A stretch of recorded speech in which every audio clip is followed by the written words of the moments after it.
Firman Tuhan Harian.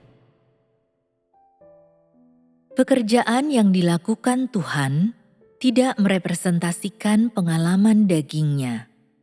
Pekerjaan yang dilakukan manusia merepresentasikan pengalaman manusia. Semua orang berbicara tentang pengalaman pribadinya.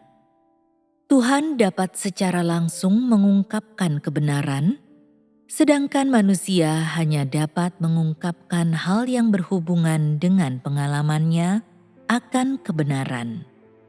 Pekerjaan Tuhan tidak memiliki aturan dan tidak tunduk pada batasan waktu atau wilayah. Dia dapat mengungkapkan siapa Dia kapan saja, di mana saja. Dia bekerja sesuai kehendak-Nya. Pekerjaan manusia memiliki syarat dan konteks. Jika tidak, dia tidak dapat bekerja dan tidak dapat mengungkapkan pengetahuannya tentang Tuhan atau pengalamannya tentang kebenaran. Untuk mengetahui apakah sesuatu merupakan pekerjaan Tuhan sendiri atau pekerjaan manusia, engkau hanya perlu membandingkan perbedaan di antara keduanya. Jika tidak ada pekerjaan yang dilakukan oleh Tuhan sendiri dan hanya ada pekerjaan manusia, engkau akan dengan mudah mengetahui bahwa ajaran manusia itu tinggi, melampaui kapasitas orang lain. Cara bicara mereka, prinsip mereka dalam menangani berbagai hal, dan sikap mereka yang berpengalaman dan mantap dalam bekerja berada di luar jangkauan orang lain. Engkau semua mengagumi orang-orang berkualitas baik dan berpengetahuan tinggi ini, tetapi engkau tidak dapat melihat dari pekerjaan dan firman Tuhan betapa tinggi kemanusiaannya. Sebaliknya, dia itu biasa, dan ketika bekerja, dia itu normal dan nyata, tetapi juga tidak terukur bagi manusia fana, yang karenanya membuat manusia merasakan semacam rasa hormat terhadapnya. Mungkin pengalaman seseorang dalam pekerjaannya sangat hebat, atau imajinasi dan nalarnya sangat tinggi, dan kemanusiaannya sangat baik. Ciri-ciri semacam itu hanya dapat membuat orang kagum, tetapi tidak membangkitkan ketakjuban dan ketakutan mereka. Semua orang mengagumi mereka yang memiliki kemampuan untuk bekerja dengan baik, yang memiliki pengalaman mendalam, dan yang dapat melakukan kebenaran, tetapi orang-orang semacam itu tidak pernah dapat menimbulkan ketakjuban, hanya kekaguman dan iri hati. Namun orang yang telah mengalami pekerjaan Tuhan tidak mengagumi Tuhan. Sebaliknya, mereka merasa bahwa pekerjaannya melampaui jangkauan manusia dan tidak terselami oleh manusia, dan bahwa pekerjaan itu baru dan luar biasa.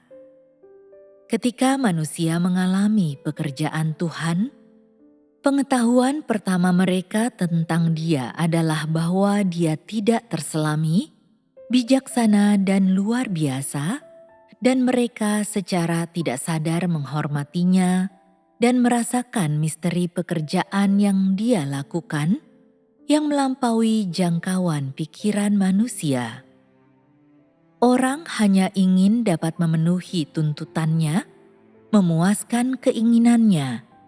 Mereka tidak ingin melampauinya karena pekerjaan yang Dia lakukan melampaui pemikiran dan imajinasi manusia dan tidak dapat digantikan oleh manusia. Bahkan manusia sendiri tidak mengenal kekurangannya sendiri, tetapi Tuhan telah memelopori jalan baru dan datang untuk membawa manusia ke dunia yang lebih baru dan lebih indah. Dengan demikian, umat manusia telah mencapai kemajuan baru dan memiliki awal yang baru. Hal yang orang rasakan terhadap Tuhan bukanlah kekaguman, atau lebih tepatnya bukan hanya kekaguman. Pengalaman terdalam mereka adalah kekaguman dan kasih. Perasaan mereka adalah bahwa Tuhan memang luar biasa. Dia melakukan pekerjaan yang tidak dapat dilakukan manusia dan mengatakan hal-hal yang tidak dapat dikatakan oleh manusia. Orang yang telah mengalami pekerjaan Tuhan selalu memiliki perasaan yang tak terlukiskan. Orang dengan pengalaman yang cukup dalam dapat memahami kasih Tuhan.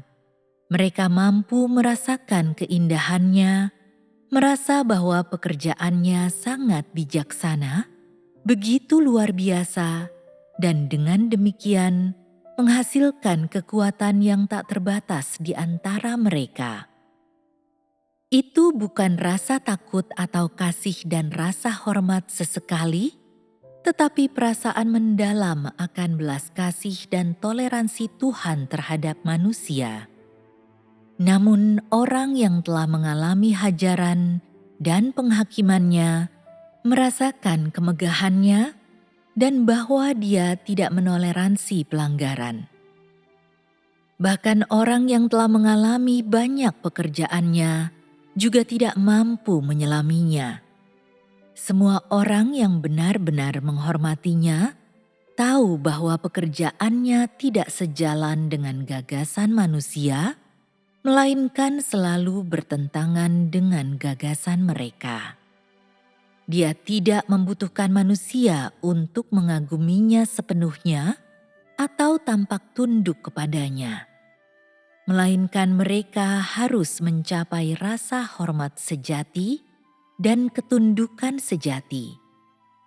Dalam banyak pekerjaannya, siapapun yang memiliki pengalaman sejati merasakan rasa hormat terhadapnya yang lebih tinggi daripada kekaguman.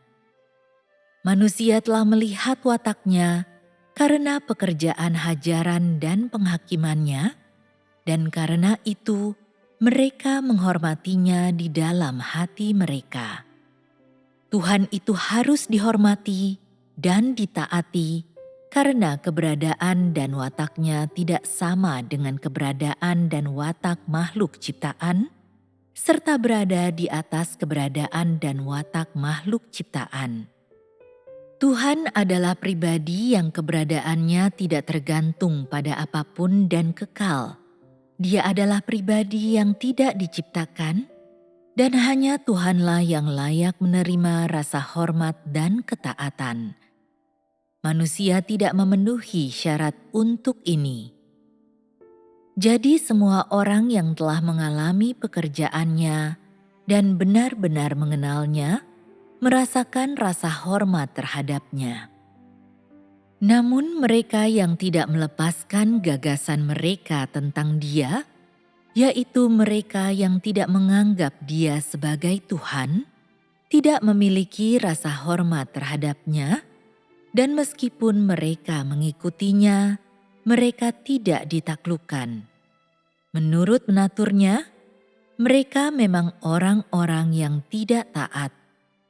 Tujuan yang hendak dicapainya dengan melakukan pekerjaan sedemikian rupa adalah agar semua makhluk ciptaan dapat memiliki hati yang menghormati Sang Pencipta, menyembahnya, dan tunduk pada kekuasaannya tanpa syarat.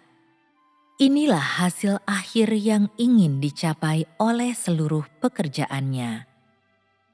Jika orang yang telah mengalami pekerjaan semacam ini sama sekali tidak menghormati Tuhan, dan jika ketidaktaatan mereka di masa lalu tidak berubah sedikit pun, mereka pasti akan disingkirkan. Jika sikap seseorang terhadap Tuhan hanya untuk mengagumi atau menunjukkan rasa hormat kepadanya dari kejauhan dan sama sekali bukan untuk mengasihinya, maka inilah hasil yang dicapai orang yang tidak memiliki hati yang mengasihi Tuhan dan orang itu tidak memenuhi syarat untuk disempurnakan. Jika begitu banyak pekerjaan tidak dapat memperoleh kasih sejati seseorang, berarti orang tersebut belum mendapatkan Tuhan dan tidak benar-benar mengejar kebenaran. Seseorang yang tidak mengasihi Tuhan tidak mengasihi kebenaran, dan dengan demikian tidak bisa mendapatkan Tuhan, apalagi menerima perkenanan Tuhan. Orang seperti ini, terlepas dari bagaimana mereka mengalami pekerjaan Roh Kudus, bagaimanapun mereka mengalami penghakiman, tetap tidak mampu menghormati Tuhan. Ini adalah orang yang naturnya tidak dapat diubah dan memiliki watak sangat jahat. Semua orang yang tidak menghormati Tuhan akan disingkirkan, menjadi sasaran hukuman, dan akan dihukum sama seperti mereka yang melakukan kejahatan, bahkan lebih menderita daripada mereka yang telah melakukan kefasikan.